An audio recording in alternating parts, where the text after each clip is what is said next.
Chapter 2 The Little Toy Engine. "Where are you, twins?" called Mother. "Johnny, Jenny, where are you?" "Here, Mummy," shouted the twins. "Oh, are you going out?" "Take us too." "Not this morning," said Mother. "I'm in a hurry." "Well, we'll be in a hurry too," said Jenny. "We'll rush along like anything." "No, dear," said Mother. "I want you to stay at home. But for a real treat, Granny has said that you can go and help her make cakes." "Has she?" said Johnny, very pleased. "Ooh, we can scrape out the bowl and have a currant or two. And I eat a bit of candied peel and do some stirring and measure out the sugar and flour," said Jenny. "I don't mind not coming out with you, Mummy, if I can be with Granny when she's making cakes." Mother went off smiling. The twins rushed into the kitchen. "Granny, Mummy says you'll let us help you to make cakes this morning." Granny beamed at them. She was so nice and round and plump, and her face was always so pink, and her eyes so blue and twinkly. "I shall work you hard," she said. "You'll have to measure out the things for me and taste the currants and sultanas to see if they are all right. And I'm going to make a jelly too. Can either of you put the wobble into a jelly for me?" "Goodness, do you have to mix wobble into jellies?" said Jenny in surprise. "I never knew that before." Granny chuckled. "There's lots of things you don't know yet," she said. "Now look, do you see what I've got for helpful children? Look over there." The children looked over to the dresser. On it stood two tiny toys. One was the tiniest, prettiest little toy engine, no bigger than Jenny's little finger, and the other was a little toy dog. "Have you really got those for us?" said Johnny, picking up the toy engine. "I think I'll have this engine. It's marvelous." "I might like that," said Jenny at once. "I might choose that." "Engines are for boys, not girls," said Johnny. "It would be a waste of an engine for you to have this. You can have the little dog." Now," said Granny, beginning to bustle around. "You've neither of you done a thing yet to earn your rewards, so it's no good choosing. You mightn't have either." Well, you should have seen how busy those twins were that morning.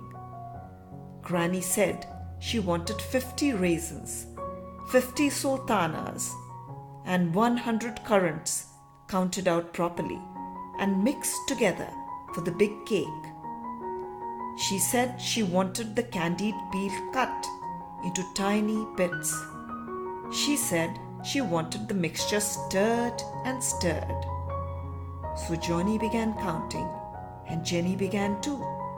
Jenny finished first because she was really very good at counting.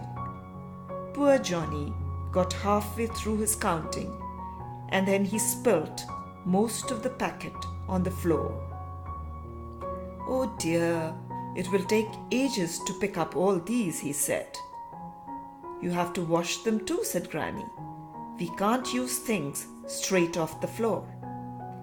Johnny took the candied peel and cut it into tiny little bits. "You can pop a bit into your mouth each time you have cut 12 bits," said Granny. "That was very nice indeed." "I've finished all the peel for you," said Jenny. "Now I'll help you stir." "You've done so well that I really think you can have your reward now," said Granny. "Johnny's doing quite well, but he hasn't finished this job yet. So you can choose first, Jenny." "Then I'll have the tiny toy engine, please," said Jenny, and she took it off the dresser. Johnny looked as black as thunder. I wanted that, he said. You know I did. I shall take it away from you. An engine is a boy's toy, not a girl's. It's mine, said Jenny, and you're not to take it away. Is he, Granny? Of course not, said Granny. But she knew that Johnny might try to snatch it, so she put Jenny the other side of the table. She stood the little toy engine on the top of a tin of baking powder. There, if I can watch you doing some more jobs for me, she said, will you take the stones out of the dates? Johnny went on with his jobs, sulking. Jenny took the stones out of the dates. It was a sticky job, but a nice one because her fingers tasted lovely when she licked them. The little toy engine stood on the tin, looking really sweet. Jenny felt very pleased with it indeed. I've done my share of the dates, she said to Granny. Now what's next? This is a really lovely morning of work, Granny. I am enjoying myself. Will you empty some brown sugar out of the bag into the sugar basin? Said Granny. You have it on your porridge in the morning, and the basin is almost empty. I want to do that, said Johnny. But Jenny snatched up the bag of brown sugar and began shaking the big brown grains into the breakfast basin. Johnny bumped hard against the table to make Jenny spill the sugar, and quite a lot went on the top of the table. Don't, said Jenny. Now I've spilt it. She scraped up the sugar and then emptied the rest of it into the basin. It filled it nicely to the top. It makes me feel hungry for porridge this very minute, said Jenny. Oh, look, there's Mummy coming home again. She ran to the window and waved. Come around to the kitchen door, Mummy, she called. We're here. Mother came in smiling. Well, have you been busy? She said. What have you done? Johnny and Jenny told her. And oh, Mummy, said Jenny, do look at the dear little toy engine Granny has given me. She went to the table to get it, but it wasn't there. Jenny looked all over the table. Then she looked at Johnny. You've taken my engine, she said. You horrid, naughty boy, you've taken it. I haven't, said Johnny, going very red in the face and looking very angry indeed. You have, said Jenny. Mummy, you ought to scold Johnny. He's taken my engine. Now, said Mother. This is all very silly. Come into the other room with me, and we'll find out what has happened to it. So into the sitting room they went, Jenny almost in tears, and Johnny looking very, very cross. Now, said Mother, what has happened to the little toy engine? It really wasn't much good. Mother asking about the little engine. Jenny said Johnny had taken it, and Johnny stamped his foot and said he hadn't. Then it simply must still be in the kitchen, said Mother. We'll go back and look. So back they went.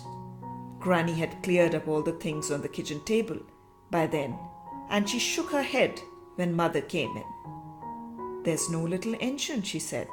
I looked everywhere on the table and on the floor too, but it's certainly gone. Johnny's taken it. I know he has, said Jenny. He keeps saying he hasn't, but I'm sure he's got it in his pocket. I haven't, said Johnny, and I don't ever tell stories. Do I, Mummy? No, you don't, said Mother. Granny agreed. He doesn't, she said. They're both truthful children. Jenny, you'll have to believe Johnny. I'm sure he means what he says. Johnny, you must have your reward for your good work too, and take the little toy dog, dear." Johnny took it, beaming suddenly. He had thought he wasn't going to have anything because the engine had disappeared. Jenny began to cry. "It isn't fair," she sobbed. "I did better work than Johnny, and I was quicker too. And now my engine's gone, and Johnny's got the dog. It isn't fair." Johnny hated to see Jenny cry. He stood and stared at her. "Jenny," he said suddenly, "please say that you believe I didn't take your engine. Please say it."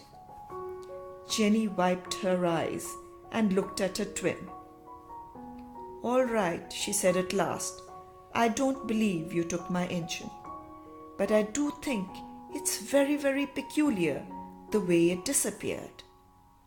"Oh, I'm glad you believe me," cried Johnny, and he ran over to Jenny. "Have my dog to make up for your lost engine. Take it. It's a dear little thing." "Oh," said Jenny in surprise. "You are nice, Johnny, but you'd better keep the dog yourself." "No, you have him," said Johnny. "You can give him back to me if Granny finds the engine anywhere. Don't cry any more, Jenny." So Jenny dried her eyes and took the little dog. Mother looked at Granny, and Granny smiled back. "Here's a good little fellow, our Johnny," she said, and Mother nodded. Well, when Mother swept up the kitchen, she looked everywhere for the little toy engine, because she was just as puzzled as everyone else, but it wasn't found. So Jenny put the little dog on her mantelpiece, and Johnny tried not to wish he had a reward to keep too. And next morning, a most surprising thing happened. Mother and Father and the twins all sat down to breakfast as usual. Mother lifted up the lid of the porridge pot and ladled out porridge for everyone. Then she poured out coffee for herself and Father and milk for the twins. "Pass the brown sugar, please, Jenny," said her father. "Help yourself first." "No, you first, Daddy," said Jenny, and she put the basin across. Her father dipped in the spoon and took a large helping. He was very fond of brown sugar. He scattered it over his porridge and put the spoon back. Then he looked down at his porridge, frowning in surprise. "What a remarkable thing," he said. "Now where in the world did that come from?" "What?" asked the twins. Father dipped his spoon into his porridge and held it out to the twins. "This," he said, "a tiny little toy engine sitting on the top of my porridge with brown sugar all around it. What an extraordinary thing!" The twins gave such a loud yell that their mother jumped in fright. "My toy engine!" shouted Jenny. "Look, look, it's come back again." "But how?" cried Johnny in excitement. "It must be magic." "Well, well, well," said Mother. "What a very surprising thing. How did it come to be on Daddy's porridge?" I know, shouted Johnny. "Jenny, do you remember? You were pouring brown sugar into the basin yesterday when I bumped the table hard. Well, the little engine must have jumped straight off the top of the tin when I bumped, and it fell into the sugar basin, and you never noticed. That's where it disappeared too." "Of course," said Jenny, staring at the little engine. "That's exactly what must have happened. And I said you had taken it. Oh dear, I'm very sorry, Johnny." "But you believed me when I said I didn't take it," said Johnny. "Didn't you? Now you know I really didn't. I can have the little dog back, can't I?" Jenny stared at him. "No," she said suddenly, "you can't have the dog back. You're going to have the engine, Johnny. You wanted it, but I took it, and then I was horrid to you. You are to have the engine." "I think he should," said Mother. "He gave up the dog because he didn't like to see you crying, Jenny, and I think he deserves this little engine." Jenny took it off Father's spoon, wiped it carefully, and stood it by Johnny's plate.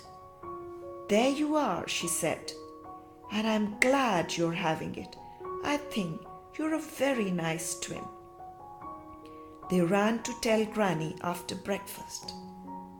"Well," she said, "that really was a surprising thing, but it's all ended well, with everybody happy, and that's how it should be." The tiny engine sits on the mantelpiece with a little dog beside him.